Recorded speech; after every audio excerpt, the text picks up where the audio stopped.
Trigger warning. Before we begin, quick heads up. Today's story includes some heavy and heartbreaking moments, including mass death and destruction, historical trauma, and graphic disaster aftermath, such as fire, injury, and body recovery. It's a hard story, but it's an important one, and I'll be here with you through all of it. But if it's too much today, that's okay.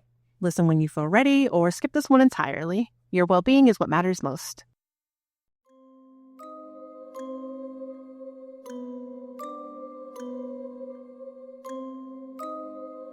Bygone Echoes.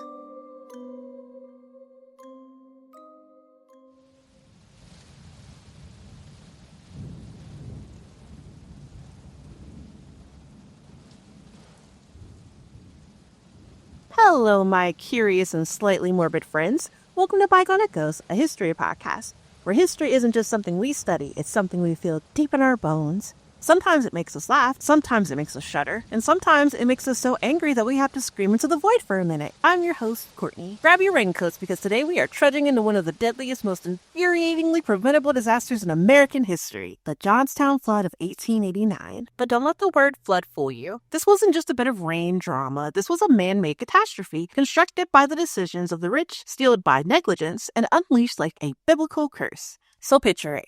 You're eating lunch. Rain is tapping on your window, and it's loud for sure because you live in a bustling steel town, but then you hear it, a deep, inhuman roar that is unlike anything you've ever heard before. You look outside your window and see a 40-foot wall of water barreling towards you at 40 miles an hour. You don't have time to run, you barely have time to scream before it's already on you. The Johnstown Flood wasn't just a tragedy, it was a warning about what happens when the powerful are allowed to put profits over people, when weather shields the reckless from consequences, and when communities are forced to live in the shadows of disasters that they were told to ignore. It also set the stage for how America handles disaster relief today, since it was one of the first major U.S. disasters to be responded to at a national level. And although it took decades, this flood did help pave the way for modern disaster relief efforts, because it proved that when tragedy struck, communities cannot just be left to fend for themselves. So today we are telling a story about how a dam held together with hubris and hay brought devastation to an entire valley. This episode has everything: steel barons, disaster science, Gilded Age pettiness, and even guest features some ducklings. Because history isn't just about the past, it's about the systems of then that got us to here now, the greed that still runs unchecked, and the echoes that flood our present. This is a story of what happens when the powerful refuse to listen until it's too late. Welcome to the late 1800s, a world of progress, power, and crushing poverty. Electricity was just starting to light city streets. The first payphones had arrived in New England, and while Johnstown was flooding, the rest of the world wasn't exactly on pause. Europe was in full main character mode. Innovation, spectacle, and non-stop drama, with every country elbowing to outshine the rest. In England, the public was still buzzing about Jack the Ripper. No one knew if the killer was finished or if another victim would show up. The case had sparked the first full-blown media frenzies in history, unless you count the servant girl annihilator murders in Austin, Texas that happened a few years earlier. Newspapers printed fake theories, fake confessions, and enough panic to keep everyone on edge. Meanwhile, Oscar Wilde was stirring up his own kind of scandal, putting the finishing touches on the picture of Dorian Gray, his only novel, and a spicy little cocktail of art, ego, and the moral rot that left Victorian readers clutching their pearls and gasping in iambic pentameter. Germany was leveling up hard: steel, chemicals, and high-key bossing the Industrial Revolution. Bayer, yes, that same Bayer, the take two and call me in the morning Bayer, was out here cooking up industrial chemistry that will literally change the world as we knew it. Just south in the Austro-Hungarian Empire, absolute chaos. The 30-year-old Crown Prince Rudolf was found dead in what became known as the Mayerling incident, a royal disaster featuring a suicide pact, a 17-year-old mistress, untreated mental health struggles, and enough scandal to keep Europe spilling the tea for months. Meanwhile, over in Paris, France, the world got its first look at the brand new Eiffel Tower, a slightly scandalous metal giant that soared to 1,083 feet, that's about 330 meters, making it the tallest structure on Earth at the time. The United States was in the throes of the Gilded Age, a time of unbelievable wealth, brutal inequality, and zero worker protections. The rich were stupidly rich, and the poor, they were lucky to survive. Imagine if Elon Musk, Jeff Bezos, and the Walmart heirs didn't just own their industries, but they also controlled the government, had zero taxes, and could lawfully crush anyone who dared to complain. That was Andrew Carnegie, Henry Frick, and John D. Rockefeller. They were building empires of steel, oil, railroads, throwing lavish parties in their opulent mansions while their workers were literally dying for factory pennies. And these weren't just bad jobs, these were deadly jobs. There were no workplace safety laws, no minimum wage, no safety nets. Factory work was so dangerous that losing a finger was just considered part of the job. And if you complained, they would replace you before your blood dried on the machine. This wasn't just income inequality, it was a world where wealth made a man untouchable. But not everything in America was all about progress and ambition. It was also a time of violence, white supremacy, and government-sanctioned cruelty. Out west, lawlessness still ruled. And in just a year, the U.S. government would massacre nearly 300 Lakota men, women, and children at Wounded Knee. And in the South, Jim Crow was tightening its grip. The promises of Reconstruction were crumbling. Black Americans were being stripped of their voting rights, barred from schools, segregated by law, and terrorized by mobs. Lynchings weren't rare. They were public spectacles, and the perpetrators almost never faced consequences. Progress was for the powerful, and everyone else, they were just expected to suffer quietly. While some organizations existed to help those who fell on hard times, whether it was due to losing a job, mental illness, or catastrophic events, they were almost always underfunded, unorganized, and simply ineffective. The American Red Cross, it was still in its infancy and still trying to prove its worth. And in the wonderful world of music, everyone was jamming to the Washington Post March by John Philip Sousa. I like to imagine it playing at Idora Park's grand opening, which we talked about in episode 2. Fun fact, Idora Park also opened the day before the flood happened. I oddly only know Sousa's name because of Harold Hill. He name drops him in the 1962 film The Music Man, which I've never actually seen, but somehow I have half of the soundtrack memorized on my musicals I've never watched playlist on Spotify. Life is weird. Anyway, the Gilded Age was a time of unprecedented wealth, with few regulations. And what's a rich person to do with all their excess cash? Sure, you could hoard your fortune like smog on a mountain of gold, or if you had real confidence, you could actually use it to help people. But for the Gilded Age elite, the real flex was buying your way into exclusive member-only retreats. Because what's the point of being rich if you're not reminding everyone constantly? Back then, that meant private hunting and fishing clubs. Luxury getaways where America's wealthiest men could escape the cities they polluted and profited from and pretend to be rugged outdoorsmen. Of course, roughing it still came with fine china and full staff. One of the most infamous clubs was the South Fork Fishing and Hunting Club. Founded in 1879, it was built around an aging dam and reservoir, Lake Conemaugh, which was originally constructed in the 1830s for canal transport. But when railroads took over, the system was abandoned like last season's tech. A group of Pittsburgh, Pennsylvania industrialists bought up the land as a private vacation spot. Membership was invite-only and included more than 50 of the wealthiest men in America. Among them, Henry Clay Frick. And if that name makes you angry, congratulations, you have excellent instincts. These men spared no expense. Think Gilded Age, lakefront Airbnbs, catered yacht parties, and totally exclusive. And the dam, that was just the aesthetic, the picturesque backdrop to their leisure, held together with hope and hubris. We all know what a dam is, right? But like the South Fork Dam, it was a masterclass in how not to maintain a dam, or how to not give a damn, because clearly they didn't. Ba-dum-bum. Anyway, proper dams need a strong barrier, spillways to release overflow, and discharge pipes to lower the water when needed. Armed with this knowledge, the South Fork Club said, nah. Pop quiz. What did they do instead? Is it A, removed all the discharge pipes, B, blocked the spillway with fish screens that clogged, C, lowered the top of the dam for... I can't even say it seriously. Lowered the top of the dam for a scenic carriage road, or D, all of the above?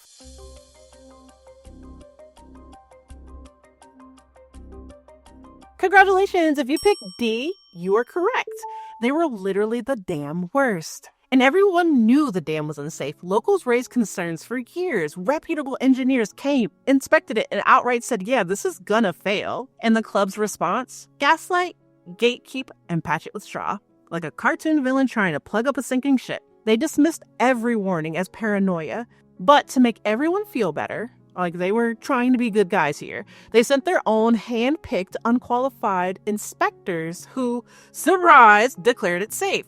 They said the people were overreacting and they just brushed it off. And the common folk, they believed them. I mean, these men were wealthy, like stupidly rich, educated, job creators. They were the men who literally ran the economy.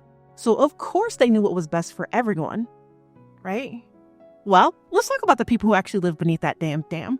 There were several towns below the dam, small villages, logging camps, coal and iron outposts, little blips on the map. And then there was Johnstown. Johnstown sits on a rare stretch of land in western Pennsylvania's Allegheny Mountain Range, which is part of the Appalachian Mountain Range that runs from the deep south to Canada. It was carved by the Conemaugh River and has always been a place shaped, sustained, and threatened by water. The land that became Johnstown had long been home to indigenous nations. First, the prehistoric Monongahela, then the Shawnee and the Lenape, which are called the Delaware by European settlers. Their connections to the river ran deep. It nourished their bodies, it carried their trade, and it held spiritual meaning. Flooding was not an occasional disaster, it was a fact of life. The river that made settlement possible was also dangerous, swelling with seasonal rains and mountain runoff. People adapted. They built higher, they rebuilt when they had to. As Europeans pushed west, indigenous communities were forcibly removed, displaced by trees they didn't sign, violence they couldn't escape, and European invaders hungry for land. The same river that was once sacred was seized and repurposed to power industry. Mills replaced ceremony, railroads replaced trade paths. Johnstown was officially founded in 1800, but its true transformation came in 1852 with the arrival of the Cambria Iron Company. The booming steel mills rose on the land that was already rich with memory, now stripped, renamed, and claimed. Cambria Iron became one of the largest steel producers in the United States, pioneering the Bessemer process and investing locally. Unlike many factory towns, they hired both immigrants and locals, invested heavily in the local community, and helped reshape Johnstown into a gritty, hard-working city in the valley. Like many industrial giants, Cambria practiced industrial paternalism, taking care of workers just enough to keep them dependent. They built hundreds of houses for workers, which was convenient for all, and the company also benefited greatly from that because during strikes, they could just evict a family overnight. They had a community hospital, because injuries were common, this is a factory, but getting hurt could mean losing your job and then your home. They also supported schools, churches, and social programs, but the workers still put in over 60 hours a week in dangerous working conditions, with the company controlling nearly every aspect of their life. None of it was kindness, it was all control. And as crazy as it sounds, they were actually considered one of the better places to work. With such a major investment in Johnstown, Cambria Iron especially raised concerns about the dam. But like everyone else, they were ignored.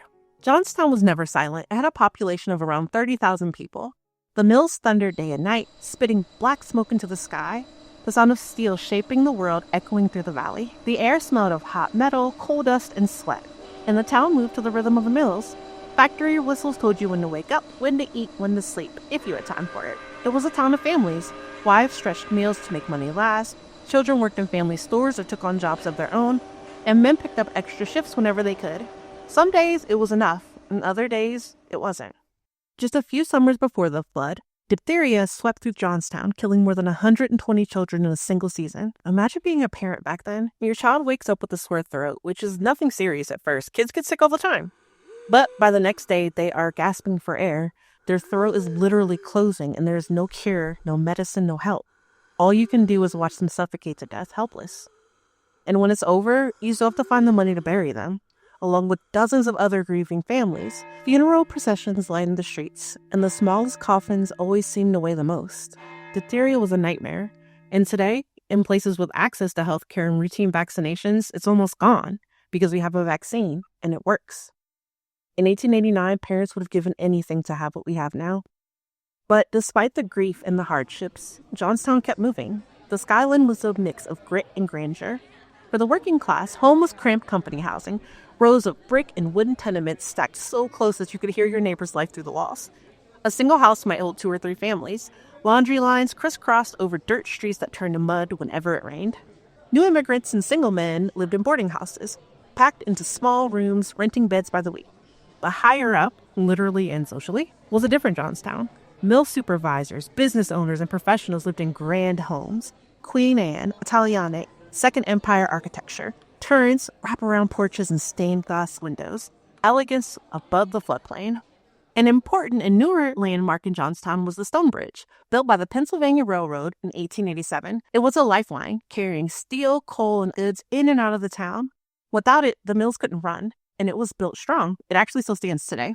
Despite long hours and low wages, Johnstown was a tight-knit community. Churches, markets, and schools filled the spaces between the factories, giving people something to hold on to. Church bells rang for births, weddings, and funerals. Catholic, Lutheran, Methodist, every congregation a lifeline. Markets filled the town with the smell of fresh bread, salted meat, and roasted coffee. A trip to the market wasn't just about food, it was about how you caught up on the news, shared gossip, and stayed connected. But not everyone found comfort in church or family. For every steeple stretching towards heaven, there was a saloon door swinging open. Saloons lined the streets, packed with men shaking off the day's exhaustion with cheap whiskey and beer. Gambling houses promised a fortune, but usually emptied your pockets. Brothels operated quietly, quietly, tolerated by some and frequented by many. No matter who you were or how you spent your nights, everyone lived with the river. Flooding wasn't rare, it was routine. The same river that sustained the town also threatened it. Swelling with rain and mountain runoff, people adapted, building homes on stone foundations, raising wooden sidewalks, and moving valuables upstairs whenever the storms came. Johnstown endured. Through floods, through fires, disease, and hardship, the town always rebuilt, and they always carried on. And on May 30th, 1889, it wasn't just hardship filling the streets. It was a celebration. The skies were cloudy, the river was already high, but the town had its parade, its speeches, and its music because it was Decoration Day, what we now call Memorial Day. The town gathered to honor Civil War veterans, men who had fought in Gettysburg and beyond, and their uniforms were pressed, their medals gleamed, bands played the battle hymn of the Republic, and for many it was a rare day off from the mills, a day to rest, to celebrate, to remember. And fortunately, the storm actually held off till later that night. It was a overwhelmingly joyous day, and for many, it was their last. So, what even is a storm? Think of Earth's atmosphere like an ocean in the sky. Currents of air constantly shifting between high and low pressure. When warm, moist air crashes into cooler, drier air, chaos. That is a storm. It's the atmosphere throwing a tantrum. Most of the drama happens in the troposphere, the lowest layer of the atmosphere, where we live, breathe, fly planes, and where all the weather stuff happens. At the heart of a storm is usually a low pressure system, basically an atmospheric vacuum. Warm air rushes in, rises, cools, and thickens into angry storm clouds. The lower the pressure, the wilder the storm. And in late May, in places like the US, that's prime storm season. Cold air is still lingering from winter, warm, humid air is pushing up from the Gulf of Mexico, and boom, natural instability. The storm that rocked Johnstown was born over Kansas and Nebraska on May 28th. It pulled in moisture from the Gulf of Mexico and dumped rain from Missouri through Ohio. Most storms like this one, they normally just keep moving, and by the time they reach the Atlantic Ocean, they run out of fuel and die in open water. But this one didn't. This one stopped for a few reasons. One, mountains act like walls. Johnstown sits inside the Allegheny mountain range, in a literal bowl surrounded on all sides. Two, a second low pressure system was already hovering over western Pennsylvania. So these two systems collided and they trapped the storm in place. So this storm, still full of water, stayed, and it unleashed catastrophic rainfall. But nobody thought much of it. I mean, it rains all the time. But by the time it was over, it dropped 10 inches, which is 25 centimeters of rain, in 24 hours. For context, that's enough to submerge the tires of a car. By dawn, the Conemaugh River was painfully swollen. Bridges upstream were failing. Trains derailed. Their tracks were underwater. It was a mess. Streets became rivers. Telegraph and telephone poles were down. Communication was gone. But still, the people weren't panicked. It rained all the time, and the dam always held. Once the water receded, they would clean up and move on, just like they always did.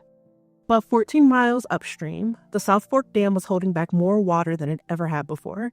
Lake Conemaugh was at its breaking point. Water was trickling through the cracks, and workers were scrambling to reinforce it with rocks, with mud, with straw, with anything, but it wasn't enough. At 10 a.m., the club finally sent a telegraph warning that the dam might fail. Not that it mattered, because most of the telegraph lines were down. And there was also no mass alert system, no sirens, no way to warn people downstream, so no one knew what was coming.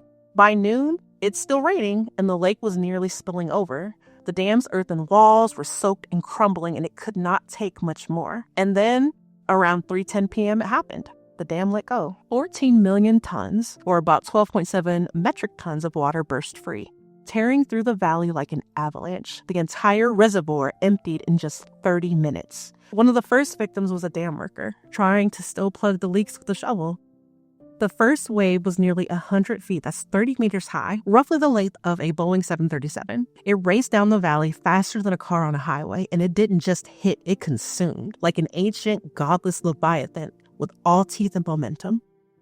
The water carved through the valley, picking up entire homes, mills, factories, telegraph poles, train cars, wild and domestic animals, and human bodies. Some alive, some already dead. And all of it, plus debris from a barbed wire factory, twisted into a single, deadly tangled mess.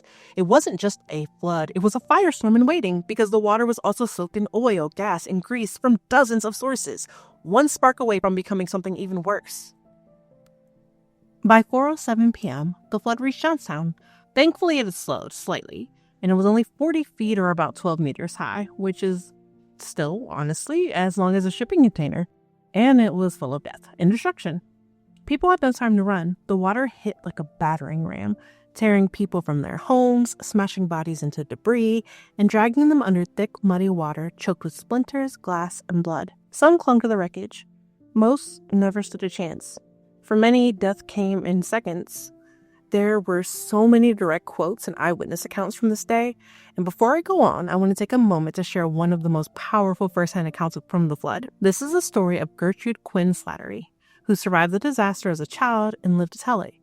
What you're about to hear is a condensed version of her account, told in her voice as an older woman remembering that day. I've shortened some of the details for time. Her account is actually 200 pages long. It's a great read, but her memories and her courage remain exactly as she described them.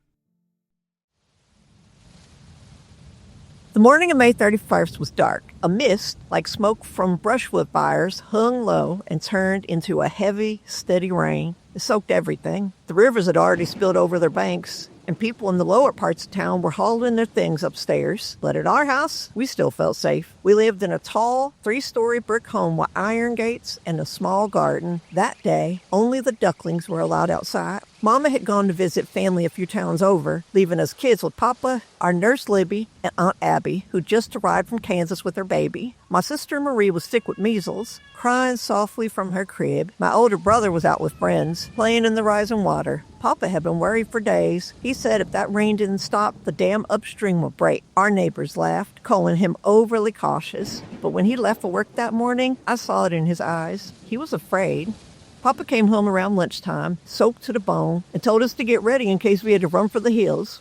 We waited because Marie was so sick, and Papa didn't want to drag her out into the cold rain. I snuck outside. The garden was underwater. Only the ducklings' heads were visible. My dress clung to my legs and my shoes were soaked through. Papa caught me and he was furious. My little whitehead, he called me. His nickname for my pale blonde hair. He spanked me all the way back inside. He was just about to take us up the hill, but now I had to be changed. And that's when it happened. Papa looked out over the window and saw it, a blur, a mist moving fast like dust before a cavalry charge. And then came the roar.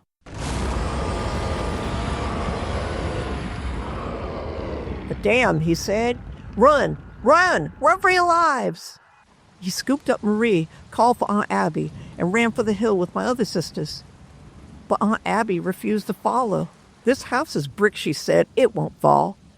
She didn't want to get her feet wet. She thought that this was all an exaggeration. So Nurse Libby held me while I kicked and screamed, begging to go after Papa. But Libby chose to follow Aunt Abby upstairs to the 3rd floor nursery. And Papa, he didn't realize we hadn't followed until it was too late. We huddled in the cupboard. Aunt Abby and Libby cried, screamed, prayed as the house trembled and the water burst through the floorboards. I don't remember when it hit, only the cold, the splintering wood, and the silence.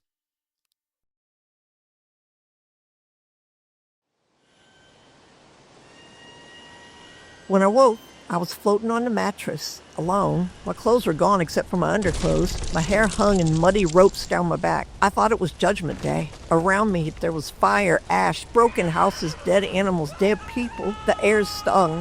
The water burned in places. I called out again and again, help, please. Someone help me. And that's when I saw him. A man on the rooftop, drifting in the current. A dozen or so people were clinging to it too, injured and scared and begging him not to leave. But he looked at me and he said, I'm going to go save that baby. Do you think an angel's coming down to help us? God helps them, helps themselves. And then he dove into the water. I lost sight of him almost immediately in the current, and I feared that he was gone. But he rose again. He reached the mattress, he pulled himself up, and he scooped me into his arms. I clung to him like grim death, and we floated together, adrift in the moaning, the gurgling wreckage of a ruined town. Shortly after, we spotted a house near the edge of the current, still standing, with men leaning out the window. Throw that baby over here to us, they shouted. My rescuer, I asked, do you think you can catch her? We can try. And the meat threw me 15 feet or more across that water, and they caught me. His name was Matthew McEachern. He survived, and he went on to have 15 children of his own. And when he died, an old man, we sent him flowers. I was carried up to dry land, but no one knew who I was, just a scared, mud-covered little girl with hair tangled and empty eyes. That night, a kind family took me in. They wrapped me in flannel, and they kept me warm. The mother held me in her lap and rocked me like I was one of her own. I didn't speak. I didn't ask for anyone. I thought I was the only one left alive. I wondered maybe if I was lucky, these kind folks would take me in. But the next morning, someone looked closely and gasped, "She's a Quinn. That's Gertrude Quinn." They sent for Papa. He'd been blaming himself. He was furious that he hadn't held on to me the way that he held on to my sisters. And he still wasn't sure if I or my brother had even survived. He was washing his face when they told him that I'd been found. And he dropped everything and he ran as fast as he could. When I saw him climb those steps, soap still clinging to his cheeks, I ran and I leapt into his arms. He fell to his knees, sobbing into my hair. "My poor little white head," he whispered again and again and again. "My poor little white head." My sisters followed behind him, and they clung to his coat, crying too. And all around us, hardened men and women who hadn't shed a tear through the worst of the flood, finally cried. Home wasn't a place anymore. It wasn't a house with duckies and an iron gate and a garden. It was a father with soap still on his face and a child returned. And for the first time since the flood, somebody made it home. Gertrude lived, but thousands didn't, including her older brother, her aunt, her baby cousin, and her nurse. While she was wrapped in the flannel in a stranger's home, safe for the first time since the flood struck, a nightmare was unfolding for others. The stone bridge, Johnstown's lifeline, had held through the flood, but that strength became a trap. Wreckage piled up against it, trees, rail cars, houses, and various other debris, and inside of it all, hundreds of people trapped, screaming for help. Then after sunset, maybe a power line snapped or a gas lamp tipped, but something sparked, and the wreckage held by the bridge ignited, and the water burned. People screamed, they prayed, they tried to escape, but no one could reach them. Flames engulfed the debris, turning the bridge into a literal inferno, a funeral pyre. And that fire burned all night, and then for 3 more days. Veterans, survivors of the Civil War, said that they had never seen a horror like this before. When the sun rose again, Johnstown was gone. Where there had once been hundreds of buildings, now there was only scattered remnants. And sometimes I feel really cynical. I mean, how could this happen? How could people be so selfish, so reckless, so willing to gamble with thousands of lives that are not theirs to gamble with? Especially when it comes to something that never had to happen. But then I read about the helpers, and my little heart soars. It's awful that this still had to happen, but when the dam failed, the people rose higher than the water ever did. There was a locomotive engineer who was just going about his day, business as usual, until he realized that the flood was coming. He reversed his train at full speed, whistle tied down, and risked his life to warn everyone in the valley of what was coming. Then there was Maxwell McAkron, who didn't even know Gertrude or her family. He risked his life to save her. The others on the roof that he left behind, almost all of them died. There were so many boys and men, despite being injured, using ropes and ladders to pull people from the floodwater, even as the buildings were collapsing around them. People formed human chains to pull survivors from the current. Even children helped. Some of them led younger siblings through the water, flagged down rescuers, and some just sat with the dying, just so they wouldn't have to be alone. And countless others, unnamed, unknown, became rescuers on instinct. People fortunate enough not to lose their homes in the flood opened their doors, sharing what little they had with strangers. They took care of the weak, the injured, and the grieving. And people came from far and wide, bringing supplies and wanting to help however they could. It was magical. And that really is the part that stays with me, because in a disaster caused by the recklessness of the powerful, it was the ordinary people who became the heroes. They didn't wait for orders. They didn't have to do anything in many cases, but they acted with courage, instinct, and compassion. And in the middle of all the devastation, that's what rose, and that's what survived. Clara Barton was already a legend when the flood hit Johnstown. She had served as a battlefield nurse during the Civil War, founded the American Red Cross, and was pushing 70 when she heard about what happened. And she did not wait. She packed her supplies, she gathered volunteers like medical professionals, and she came straight to the valley. Clara and her team arrived just days after the flood, and then she stayed for 5 more months. She helped feed the hungry, helped clothe the freezing, treat the injured, and bury the dead. She reunited families, organized volunteers, and brought order to a town that had been absolutely shattered. And through her leadership, the American Red Cross stepped into the national spotlight. At that time, it was still a young organization. It was only 8 years old, and it was not the household name that we know it as today. But in that moment, this was their first major disaster response on U.S. soil, and they showed up like they had been preparing for it forever. They brought structure to chaos, coordinating relief, setting up emergency shelters, distributing hot meals and medicine, and they stayed long after the others left. Long after this was no longer a trending topic, she was still there, making a difference. And it was the first time in American history a national response was organized for a domestic catastrophe. People across the country donated what they could: money, food, blankets, clothing. And the response didn't just stop at our borders. Countries from around the world, from England to Italy to Russia, sent donations and letters of sympathy. Because what happened in Johnstown wasn't just a local tragedy. It was a wake-up call that industrial power didn't guarantee safety, that the government wasn't equipped to handle mass disasters, and that when tragedy strikes, people and the systems they build to help one another matter more than ever. The dam failed, but the Red Cross rose. The official death toll of the Johnstown Flood is 2,209. The actual number is higher. It is much higher. That count does not include those who died from injuries later, infection, or disease. Some people were never found. Some were burned to ash in the fires. Some were so disfigured, headless, limbless, decayed beyond recognition that they could not be identified. 1 in every 3 bodies was labeled unknown. Hundreds were buried without names, without markers, just numbers. The youngest victim was just 2 days old. 99 families were completely lost. 396 children under the age of 10 died. 777 of the dead were never identified. 124 widows were created. 198 widowers were created. And 98 orphans were created. A body was found as far as Cincinnati, Ohio. That's over 330 miles or 530 kilometers downstream. And that was just the people that they could track. There were passengers on the trains that derailed. There were travelers visiting for Memorial Day. There were new immigrants that were not yet in any census. Tramps and hobos passing through for work. Entire families that were wiped out, and so no one could even report them missing. We will never know how many were lost. And the burials took weeks. Mass graves were dug. Schoolhouses and churches became temporary morgues. Some bodies were still being pulled from the wreckage months later, badly decomposed and tangled in barbed wire, washed miles downstream.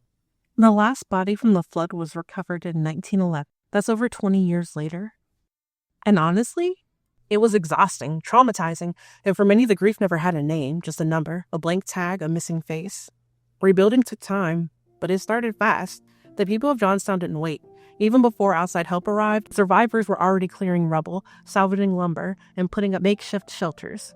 Within 5 years, the city had largely been rebuilt. The mills were running again, new buildings stood where ruins had once been, but nothing, not money, not the reconstruction, not even the passing of time could replace what was lost. The flood didn't just wash away homes, it tore holes in the town's memory, names that we will never recover, lives that we will never be able to trace. Because that number, 2,209, that's just a headline. The real toll is in the people we'll never be able to count.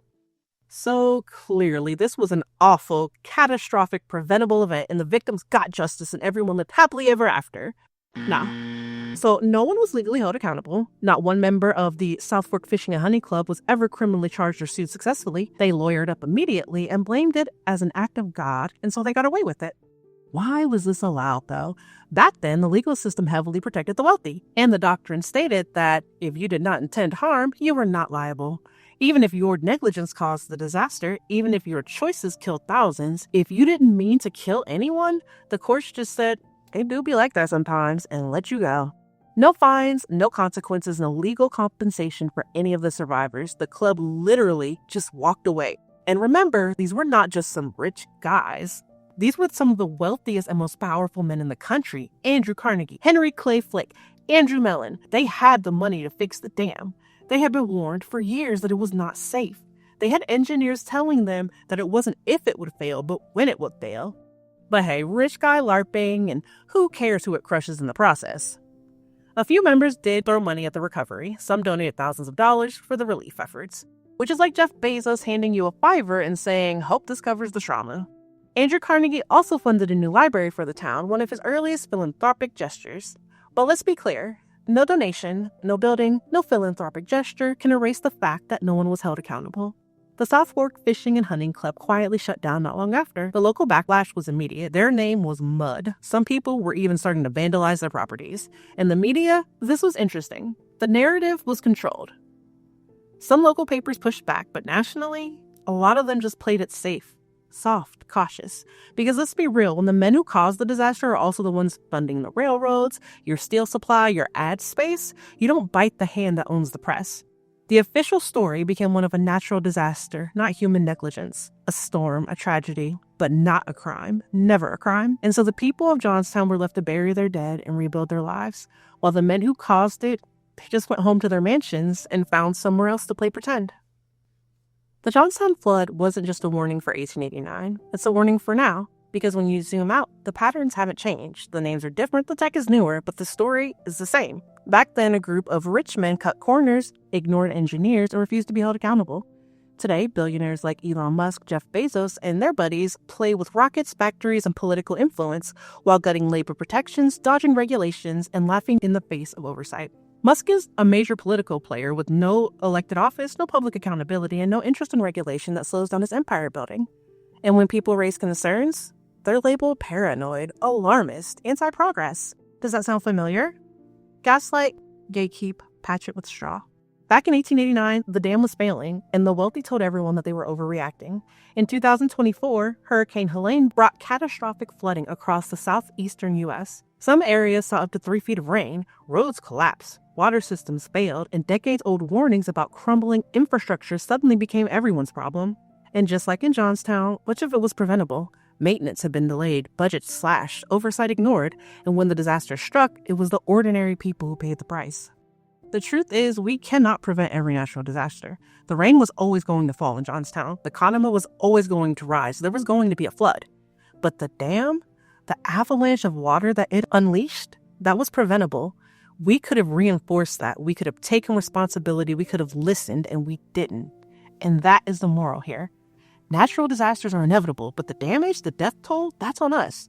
On the systems we allow and the people we choose not to hold accountable. And that's what Johnstown teaches us. That when we let the powerful police themselves, people die. When we let greed make the rules, the greed does not save us.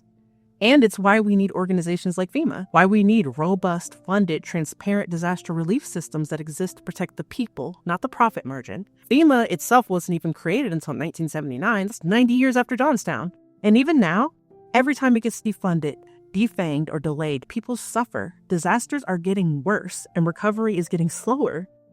The Red Cross is still here. It's doing what it can, but charities can't stop this alone. Communities can't keep being left to fend for themselves while CEOs get richer from cutting corners.